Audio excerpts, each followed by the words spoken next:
Kids like yours don't go anywhere, Rachel. Let's be realistic. That was the sentence, the one that hung in the air like smoke, right before everything collapsed. Rachel Harris, a 34-year-old single mother of two, had heard cruel things before. But somehow, coming from her own sister, it stung in a way she couldn't shake off. She stood there in her parents' dining room, surrounded by people who were supposed to love her, wondering how the night had turned so sour. Her sister, Natalie, had always been the family's favorite. 3 years older, polished, married to her high school sweetheart Brandon, and mother to 10-year-old twins Ava and Caleb. In every family gathering, Natalie glided through the room like someone who belonged on the cover of a magazine. And Rachel, despite her hard work, despite raising her kids alone, was treated like an unfinished project, something to be corrected or pitted. Rachel's children, 8-year-old Sophie and 6-year-old Eli, played quietly in the living room that evening, unaware that their future was being discussed like a business transaction at the dinner table. Rachel had brought them along with the hope of giving them a normal family weekend. She didn't know it would become a night she'd replay in her mind for years. The dinner had started calmly. Her father, Gerald, cleared his throat the way he always did before making an announcement he believed was important. "Your mother and I have decided to set up college funds," he said. $50,000 for each grandchild. Rachel felt her heart catch. That money, it could change everything. For once, she felt seen, felt like her parents actually cared about Sophie and Eli's future. But the feeling didn't last. Natalie placed her wine glass down with a soft clink, leaning forward with a smile that never reached her eyes. "That's wonderful, Dad, but Ava and Caleb are in advanced programs. They'll need extra resources." She turned, almost lazily, toward Rachel. "Let's be honest. My kids are gifted. They'll make real use of that money." Her parents exchanged glances that Rachel knew too well, the kind that meant decisions were being made without her. Her mother added softly, "Natalie does have a point. We want the grandchildren with the strongest academic potential to have the best opportunities. It's practical." Practical. The word sliced deeper than any insult. As if Sophie and Eli didn't deserve the same future. As if effort, kindness, and resilience meant nothing unless wrapped in the right packaging. Rachel tried to speak, but Natalie continued with that same sweet, poisonous tone. "We all know Rachel's had challenges. And her kids are sweet, but they're not exactly Ivy League material." The room went still. Rachel felt something collapse inside her, a familiar ache from years of being compared, dismissed, overshadowed. But tonight, it wasn't about her. It was about her children, the two little souls she had fought for every single day. She stood up. "You don't get to talk about my kids like that." Natalie rolled her eyes. "I'm just being honest. Maybe if you made better choices. Rachel shot back. "Like having kids with a man who abandoned us? Like working 2 jobs so they never go hungry? Those choices." Natalie's smile sharpened. "Exactly. You made your bed, Rachel." Gerald exhaled like he was tired of hearing her voice. "Don't make a scene." A scene. That's what he called defending her children. Then, things escalated so fast Rachel still wasn't sure how it happened. Sophie wandered toward the doorway, probably trying to see if dinner was over. And Natalie, already fueled by her own arrogance, stormed toward the little girl. Rachel barely had time to react before Natalie grabbed 8-year-old Sophie by the hair and jerked her forward. "This," Natalie hissed, "is where trash belongs." Sophie's scream was instant, sharp, terrified. Eli began crying from the living room. Rachel lunged forward, heart pounding, but her father stepped between them, holding her back. "Enough," he barked at her, not at the woman hurting her child. Natalie shoved Sophie toward the door. "Get your kids out before I call security. I won't let your mess drag down my family." Rachel gathered both children, their small bodies shaking, their sobs muffled against her shoulder. She kept expecting, hoping, her parents to step in, to say something, to defend their grandkids. But her mother only crossed her arms. "Natalie's right. Leave. We're done enabling your failures." Failures. That was the word they chose while Sophie wiped tears with trembling hands. Rachel held her kids close as she stepped out of the house, the door slamming behind her like the end of a chapter she never asked to write. The night air was cold, biting against her skin, but not nearly as cold as what she felt inside. She buckled Sophie and Eli into their seats, whispering soft reassurances even though her voice shook with every word. She slid into the driver's seat, stared at her hands trembling on the steering wheel, and exhaled a breath she didn't know she'd been holding. Her family had crossed a line she could never uncross. And somewhere deep in her chest, something hardened, not anger, not hatred, but clarity. She pulled out her phone. There was only one person she could call. When the line connected, she whispered, "Daniel, it's me." He paused, hearing the exhaustion in her voice. "Rachel? What happened?" She swallowed, eyes burning. "I need you. I need a lawyer." And just like that, the night that broke her also became the night everything began to change. The night before had ended with Rachel whispering into her phone, "I need a lawyer." And when she woke up the next morning, with Sophie curled beside her and Eli clinging to her like she might disappear, she realized there was no going back. What happened at her parents' house wasn't a misunderstanding. It was a line being crossed, and she was done pretending it wasn't. By late morning, she found herself sitting across from Daniel in his office, a quiet space filled with books, certificates, and the steady presence of someone who had built his life on helping people who'd been ignored for too long. He listened to everything without interrupting, something no one in her family had ever done for her. When she finished recounting the night, her voice almost gone from holding back tears, Daniel leaned forward, his expression sharp but calm. "Rachel," he said softly, "I need to tell you something. And I need you to stay with me, okay?" She nodded, fingers knotted together. "6 months ago," he began, "your parents hired me to establish a trust fund for all 4 grandchildren. That alone made her blink. A trust fund? For all of them. For each child," Daniel clarified. $50,000 per beneficiary. Sophie, Eli, Ava, and Caleb. Rachel felt her breath stall. "But last night, I know," he said, holding her gaze. "They made it sound like they were deciding everything now. But legally, the money isn't theirs anymore. Once they funded the trust, it belonged to the beneficiaries." She stared at him in disbelief. "So they can't take anything away?" Daniel shook his head. "No, they don't have that power anymore." A slow, stunned silence settled over her. For the first time in her life, her parents' control had limits. Real limits. "And there's more," Daniel continued. "They appointed me as the trustee." Rachel blinked. "You?" "Yes. Which means I'm the one responsible for enforcing every clause in that document. I am legally obligated to act in the children's best interests." It still didn't make sense. Then why say all the things they said last night? Why threaten Sophie and Eli's share? Daniel opened a folder, thick, organized, undeniably official. Because they assumed they still held authority. And because they didn't think you'd ever question them. Her face tightened, remembering her father's voice booming, "Don't make a scene." Remembering her mother's cold glance. Remembering Natalie calling her daughter trash. Daniel flipped to a specific page and tapped it gently. "This is the part that matters most." Rachel leaned in, scanning the text even as her eyes blurred. Underlined neatly in black ink was a clause that sent a chill through her. Daniel explained quietly. "This was added at the insistence of your sister, Natalie.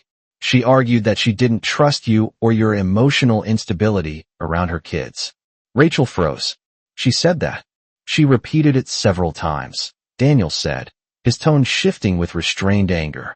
"The clause states, if any adult in the family inflicts physical harm on a trust beneficiary, the adult's children automatically lose their right to the trust funds." Rachel felt the world tilt, her pulse picking up. She wanted that clause? Yes. She pushed hard for it. "Your parents agreed." He looked at her steadily. "They created a weapon to use against you. And last night, she triggered it herself." The memory hit her like a punch.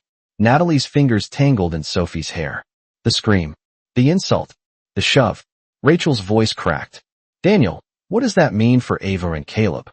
Daniel didn't ease into it. He told her plainly. "It means they lost their entire college fund. Effective immediately. The trust legally removes them as beneficiaries." A painful mix of emotions twisted inside her. Shock, guilt, heartbreak for the innocent twins, and something sharper beneath it. The realization that Natalie had orchestrated her own downfall. Rachel pressed a hand to her chest. "They're just kids," she whispered. "They didn't deserve this." "No," Daniel agreed. "They didn't. But this is the exact rule their mother insisted on. She created it, Rachel, not you." Not the trust. Her. He paused, letting the weight settle. Rachel's hands shook. Her sister's cruelty had ricocheted in the most devastating way, hitting her own children. And yet, this wasn't revenge. It was consequence. Daniel took out another set of documents. Now, we need to talk next steps. There are 3 legal paths we must pursue. Rachel inhaled shakily. Okay, tell me. First, he said, we file a criminal report for child assault. The video evidence from the security cameras is undeniable. She swallowed hard. There are videos? Multiple angles, he confirmed. Your parents' home security system recorded everything. A cold shiver moved down her spine. Second, he continued, we file a civil suit against your parents for emotional harm and for failing to protect a minor. They stood by and allowed Sophie to be hurt. Rachel's eyes burned. And third, Daniel said firmly, I will enforce the trust clause. It's not optional. It's the law. She sat back, overwhelmed but no longer drowning. A strange strength settled into her bones, a strength she hadn't felt in years.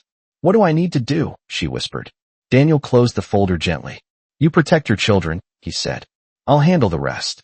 She exhaled, a long, trembling breath. And Natalie? Daniel's expression darkened with quiet certainty. Natalie wrote the rule and destroyed her own children's future. Now it's time we enforce it. His voice didn't rise. It didn't need to. The truth was loud enough. And as Rachel gathered her things and stepped out of the office, she knew this was no longer just survival. This was the beginning of justice. Daniel's words still echoed in Rachel's mind as she left his office. Natalie wrote the rule and destroyed her own children's future. Now we enforce it. That line followed her all night, sitting inside her chest like a quiet fire. She didn't sleep. She couldn't. Not after realizing how much power her sister once held, and how much she had just taken from herself. By morning, she wasn't running on fear anymore. She was running on clarity. And clarity gave her courage. 2 days later, Rachel stood once again in front of her parents' house. But this time, she wasn't alone. Daniel was at her side, calm and composed. Behind them, a Child Protective Services investigator stepped forward, clipboard in hand. A process server stood ready with a stack of documents. This wasn't a shouting match. This wasn't another night of her family talking over her. This was the law speaking for her, loudly, cleanly, without apology. Rachel exhaled once, slow and steady. Let's get this done, she whispered. Daniel nodded. When he rang the doorbell, Rachel felt the smallest tremor in her hands, but it disappeared the moment the door swung open. Natalie stood there. Her perfect hair wasn't perfect today. Her flawless expression flickered the moment she saw Rachel, and then shifted again when she noticed the strangers standing behind her. What is this? Natalie demanded. Her voice was sharp, but there was an edge of fear beneath it.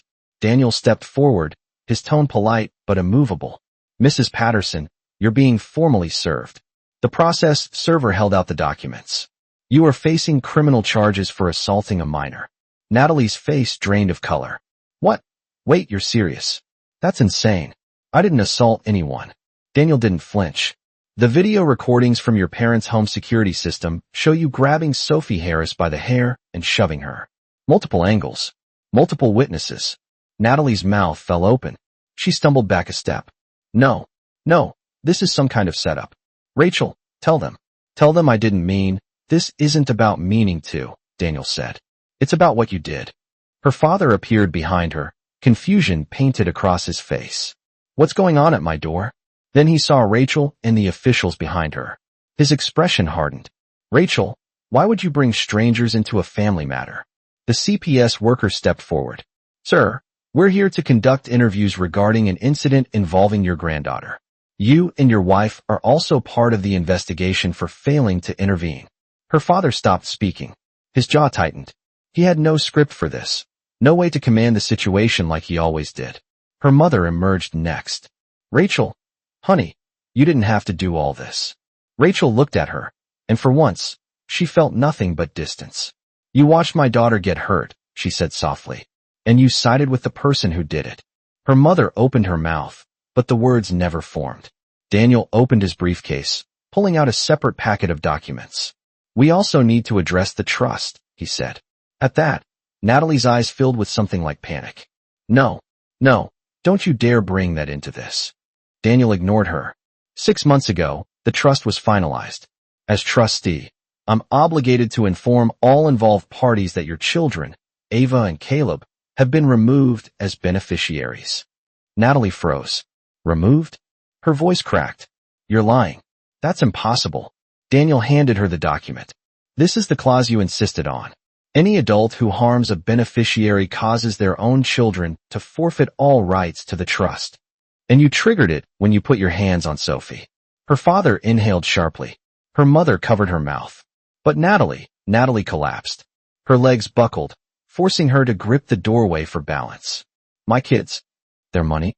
No. Rachel, you can't let this happen. Rachel didn't step forward, didn't reach out. She simply looked at the sister who had tormented her for years and spoke in the calmest voice she'd ever used. You did this, she said. Not me. Natalie shook her head violently. You're doing this to punish me. You're jealous. I know you are. Rachel almost laughed, not out of humor, but disbelief. Jealous? Of what? Your cruelty? Your arrogance? No. Natalie screamed. Of my life. My marriage. My kids. Everything I've built. Rachel held her gaze. You didn't build anything. You tore other people down and called it stability. Behind her, the CPS investigator checked his notes. Mrs. Patterson, we will be in contact soon with instructions regarding your mandatory interviews. The process server handed documents to her parents next. Mr. and Mrs. Harris, you are being served with civil complaints regarding emotional harm and negligence. Her mother let out a choked sound. Rachel, sweetheart, please. Let us talk about this privately. Rachel shook her head. No. The last time I was here, I was dragged out like trash. You don't get privacy now. Her father stepped forward. You're destroying this family. Rachel lifted her chin. You destroyed it the moment you chose silence over my daughter's safety. The recordings existed. The law was involved. The consequences were unfolding whether they liked it or not. Natalie sobbed. Her parents stood stunned. The family that once towered over her now crumbled in their own doorway. Rachel turned away. But before taking the first step down the porch, she paused and looked back. Her voice quiet, steady, devastating. I warned you that everything you were doing would have consequences. This isn't revenge. She let the silence stretch, cutting deeper than a shout ever could. This is consequence. Then she walked away, leaving the ruins behind her. The door had closed behind her in part 3, her family's stunned silence fading into the distance as she walked down the porch steps. And as Rachel reached the sidewalk, she felt something unfamiliar settle over her, a calm so steady it almost frightened her. Not relief. Not triumph. Just peace. A kind of peace she hadn't felt since childhood. In the following months, the consequences unfolded exactly the way the law demanded, not the way her family wished. Natalie's criminal case moved forward quickly. With the video evidence, the testimonies, and CPS's findings, the court didn't hesitate. She was charged with assault on a minor and placed under strict probation. Mandatory anger management classes followed, 20 weeks of them. The court also issued a 2-year restraining order prohibiting her from approaching Rachel or the children. But the harshest blow came when family court reviewed the CPS reports. Natalie lost primary custody. Brandon filed for divorce shortly after, citing emotional instability and endangerment. He wasn't cruel, but he was firm. For once, he gave his children the stability they needed rather than enabling the chaos their mother created. Ava and Caleb started therapy soon after. The twins were quiet, withdrawn, confused, victims of a war they never asked to be part of. And while Rachel never blamed them, their therapy sessions confirmed what she already knew. They had witnessed their mother's cruelty for years, even before the incident with Sophie. The trust money was gone for them, completely. Natalie's own clause had sealed that fate. And in a strange, tragic irony, Natalie became the architect of her children's downfall. Meanwhile, Rachel's parents faced their own reckoning. Word of the incident spread quickly in their community. The couple who once held positions on boards, church committees, and charitable foundations found themselves quietly pushed aside. They weren't villains in headlines, but the people who once respected them now kept a cautious distance. Eventually, Gerald stepped down from 2 leadership positions. Her mother resigned from a local committee after being confronted about her behavior in a closed-door meeting. For the first time, Rachel saw her parents stripped of the social power they'd used to intimidate her for years. But while their world shrank, Rachel's began to grow. Sophie and Eli started therapy as well. At first, her daughter flinched whenever someone raised their voice. Eli clung to Rachel's sleeve in crowded rooms. But slowly, week by week, something changed. Sophie began to smile more easily. Eli started sleeping through the night again. Their therapist often told Rachel, kids heal when the adults around them finally choose safety. And Rachel chose it every single day. She moved into a small, sun-filled townhouse on the edge of town. Nothing extravagant, but peaceful in a way her old life had never been. The kids each had their own room. A tiny backyard. A sense of quiet. Her job improved too. With Daniel helping her navigate a few legal hurdles, she was finally able to pursue the internal promotion she'd put off for years. She earned it, fair and square, and her new salary gave her a sense of stability she'd never known before. Daniel didn't step in as a savior. He stepped in as something warmer, steadier. Someone who saw her, not the version her parents tried to paint, but the woman who fought, endured, and raised 2 gentle, resilient children. He spent evenings helping Sophie with homework, teaching Eli how to fix small things around the house, laughing with them during weekend movie nights. And for once, Rachel didn't fear the softness. She let it in. 6 months after the confrontation, Daniel knelt in that new backyard, right where the grass met the patio stones, and asked her to marry him. Sophie and Eli watched from the sliding door, wide-eyed, hopeful. She didn't cry. She just nodded, smiling through a breath she didn't realize she'd been holding for years. Later, Daniel began the process to adopt the children formally. "I'm not replacing anyone," he told them gently. "I'm choosing you. That's the difference." And they chose him back. As for her parents, Rachel kept the boundary firm. They tried to call a few times, short, awkward messages asking to sit down and talk it out. But she deleted each voicemail without listening to the end. Some damage can be forgiven. Some can be understood. But some cuts go too deep to allow the blade back in. She had spent her whole life trying to earn their love. Now, she finally understood she didn't need it to build a life worth living. Months passed quietly. Her home grew warmer, steadier. The kids laughed louder. Rachel breathed easier. And every so often, she would walk past a mirror and barely recognize the woman reflected there, not because she looked different, but because she finally looked like someone who belonged in her own life. One late afternoon, she stood on her back porch watching the sun dip low. Daniel leaned beside her, arms folded, the evening breeze brushing past them. He glanced at her softly. "Do you ever regret any of it?" Rachel considered the question, eyes following the warm light stretching across the yard. "No," she said finally. "Not anymore." Because the truth had settled into her like something solid, unshakable. "This was never about destroying a family," she murmured. "It was about protecting mine." Daniel nodded, understanding more than words could express. Rachel looked out at her children, Sophie teaching Eli how to skip stones across the tiny patch of grass, both laughing freely, and she felt the final clarity wash over her. "They say I tore the family apart," she whispered. "But I didn't break anything." She let her voice drop into the kind of quiet that cuts deeper than shouting. "They did that themselves. I just protected the 2 children they tried to destroy." And with that, the story ended exactly the way it should have, not with revenge, but with justice delivered calmly, quietly, and completely.